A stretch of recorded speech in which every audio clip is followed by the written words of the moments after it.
We're going to start with Marvin. Obviously, a couple motos where 0 points were scored in the championship season. Looks like you have now moved in within 4 points of taking over second from Blake Baggett, stringing them together. Obviously, I think this is what a lot of people expected to see, and probably what you expected to see of most of your season, having those top-end finishes. Am I be correct? And does it feel good to be back after the knee injury and everything sorted out? Yeah, for sure. I mean, that's the goal right now, to try to gain points, and I want to say at least try to get second in the championship, and but we'll see what happened. And when you see a day like today, anything can happen, and it turned out to be great for me, not great for the others, and yeah, I mean, it could have been bad for me too, but I was able to get good starts and stay on two wheels. So yeah, the goal right now is just to take as much point as I can and see what happened. And but yeah, when you see the championship right now, I don't want to look back at what happened to some of the models, obviously, but that's racing. It's part of it.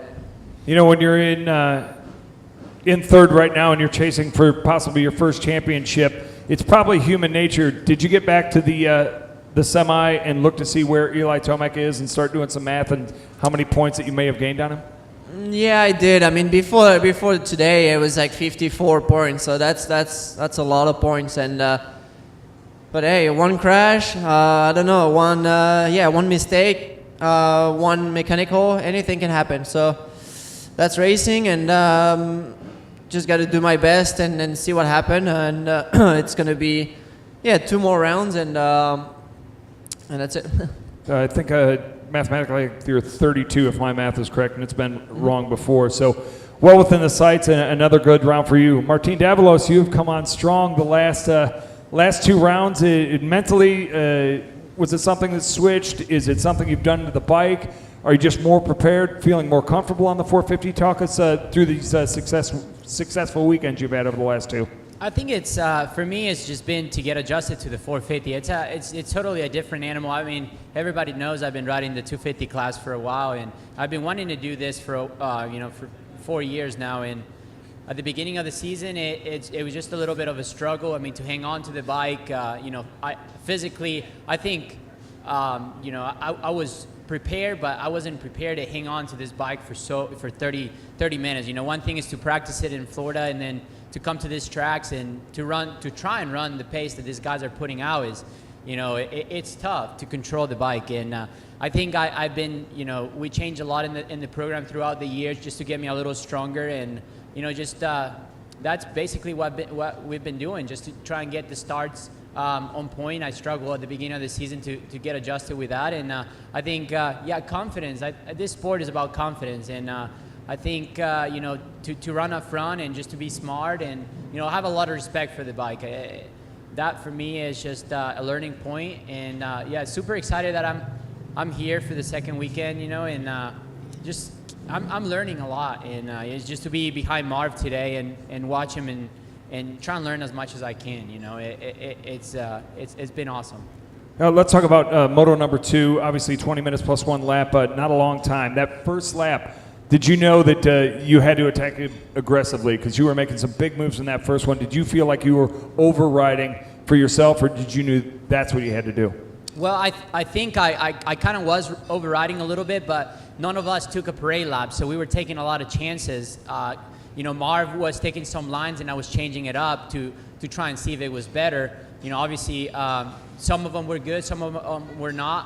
I made a couple mistakes, and just got behind him and knew I had to try and stick with him. I know he's great in these conditions, and I did my best to keep him close, but I also did my best to not let the guys behind catch me. So it was an awesome moto. 30 minutes would have been gnarly out there. The track was drying up, and it was getting really sticky. So bikes were getting hot, and it was awesome. Great job today. Now the number 14, Cole Seeley. Let's talk about that. Some great shining moments. We've seen you on the podium before, but more importantly, named to Team USA. And now that it's out in the general public, does it feel different than when you were keeping the secret that you were a team member? No, not really. This industry is so small, everyone already knew. So, no, it's a huge honor to be, named for the MX1 class. I totally understand the guys that have turned it down before me, but I have never been there, so I've never experienced, so it adds a lot of excitement for me, and I think that's something that we need. I think Zach also is very excited to go, so I think the excitement is going to work in our favor for sure. So, but yeah, I mean the race today, I mean it was tough. It was super, obviously super muddy. Being from California, I don't get a lot of that, but I just tried to ride smart and tried to avoid getting roosted as much as I could. It was really hard once you even built a gap or had a gap in front of you. Even the lappers made it really difficult out there. So a lot of tear-offs are going to be in the dirt now today, and we're going to be finding a lot of thrown goggles, I think, too. I think it might have been Tennessee that there was maybe a slight injury with you. Are you at 100%, and that's why we're seeing the shining moments now here? Actually, Hangtown. Hangtown had a big get-off in the second practice and pulled a muscle in my leg again. And, that's kind of what I was struggling with. And, Tennessee, I hit my head pretty good. But, I'm getting, I'm 100% now. And I think you can kind of see in a lot of our riding styles who's, kind of over it right now. Like, at the end of the season, there's only 2 rounds to go. And you can kind of get caught off guard by that. I'm guilty of that for sure. But, obviously us 3 are excited to get results and still pushing forward. So I think that's what's kind of carrying us through these last rounds. Open it up to the floor. I'm going to take him here and done with you. Cole, with the announcement about the Motocross of Nations this morning, I know it just was announced today, but will you prepare differently for that race? I guess what I mean is, will you maybe do the USGP, or do you have any other things you might change? No, I'm not doing the USGP. I'm actually going to Mexico for vacation, but I plan on doing the same thing. That I know how to train. I know how to put the work in for sure. I think the work that I have put in over the last 3 months, especially, is going to really carry into that. So. I mean, I don't really know what to expect. I don't know the format. I don't know any of that kind of stuff. So I guess I got a lot of research to do when I get home. But, I'm very excited. I'm really excited for that. Every day that I'm going to be there, I'm going to be, I'm probably not going to sleep every night. So it's a huge honor.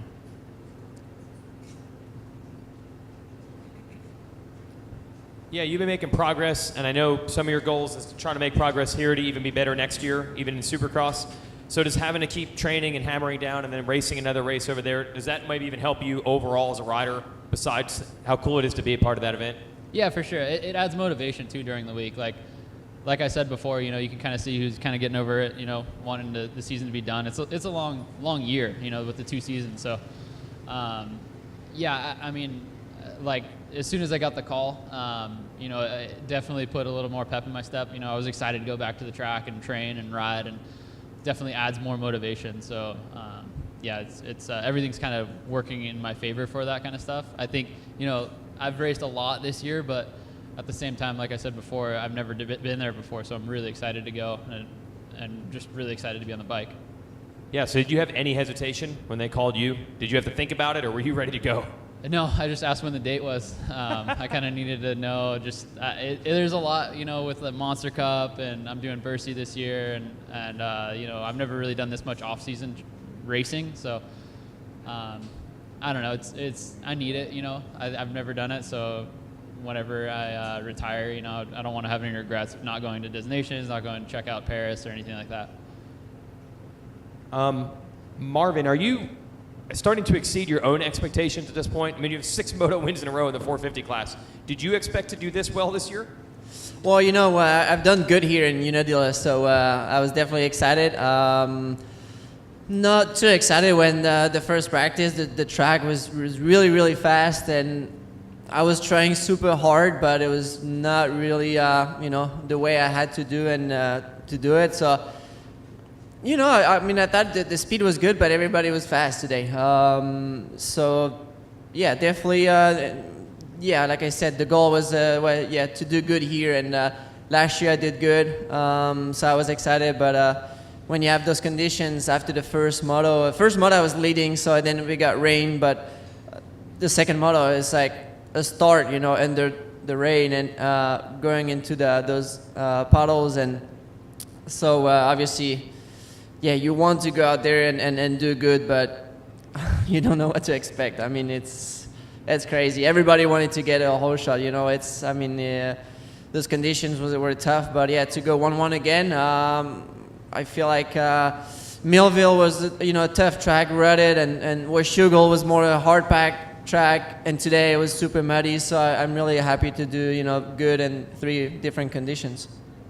The first moto for a bit, it seemed like you were building a little lead over Bogle, and all of a sudden Blake Baggett was right there. Did you make a mistake, or was he putting in a charge? How did that moto go? No, I mean, even when Bogle was second, he catch me at one point. I went off the track once right before the screw you. So yeah, I was trying to pull away, you know, to, you know, get a gap and then control the race. But yeah, it didn't work out. And Blake was definitely on the charge, and he was pushing behind. And after the moto, you know, the guys at the team, they were telling me he had crazy lines and going outside and left, right, trying, you know, a lot of different lines, and he were catching me going up that hill there, going over the step up. But my goal, when it started raining, the goal is just trying to stay ahead of him, you know, because of vision and goggles. And I knew, you know, being in front of him, it would have been more difficult for him to pass me. So I just keep it, you know, my head down and try to stay ahead of him, and it worked out. And obviously, when I did see Lightning doing the same lap, they stopped us. So I kind of knew, you know, they were going to stop the race. You never know. I mean, you're never 100% sure, but yeah, I kind of knew they were going to do something. I was talking with Blake earlier. He said it was a little awkward how the race finished. You know, you come around and there's people on the track, or they're waving. Yeah. Don't jump. Well, they actually, when I saw the replay on TV, they actually put the red flag like after the top 10 when by the finish line. You know what I'm saying? So we were, you know, on the track, and they stopped other guys, and maybe the top 10 kept going. And then after the big tabletop, I saw one of the Red Cross flag, and so I knew. And obviously, but I looked back, and Blake kept going and kept charging. So kind of what to tell him, you know, hey, it's gonna, you know, be red flag. So, but we kind of kept going. I kind of, you know, kept it ahead of him, but then I saw the red flag, and yeah, he was not too happy. But I mean, if there's lightning, they stop the race. That's the rules. What was the most difficult part about the mud out there today?